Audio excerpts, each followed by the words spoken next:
దేవుడు నీ జీవితంలో నీకు భాగస్వామినిచ్చాడు, భార్య కావచ్చు, భర్త కావచ్చు. దానిని జ్ఞాపకం చేసుకుంటూ దేవునికి కృతజ్ఞతలు చెల్లిస్తూ ప్రార్థించండి. ఇన్నేళ్లు నువ్వు బ్రతికున్నావు, అడపదడపేవో రోగాలు వస్తూ ఉంటాయి, పోతూ ఉంటాయి, జబ్బులు వస్తూ ఉంటాయి, వెళ్ళిపోతుంటాయి.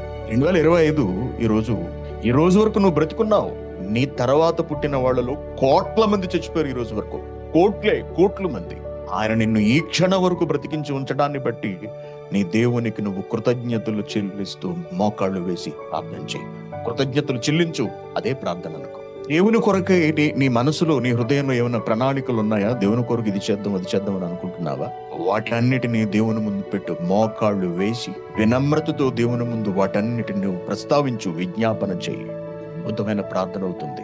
నీ గురించి పక్కన పెట్టు, ఒక రోజు పూర్తిగా నీ గురించి పక్కన పెట్టి నీ గురించి నువ్వేం ప్రార్థన చేయకు. పూర్తిగా సంఘం అంతటి గురించి ప్రార్థన చేయి, మోకాళ్ళు వేసి. నీకెంత సంతృప్తినిస్తుందో తెలుసా? దేవుడు ఎంత సంతోషిస్తాడో తెలుసా?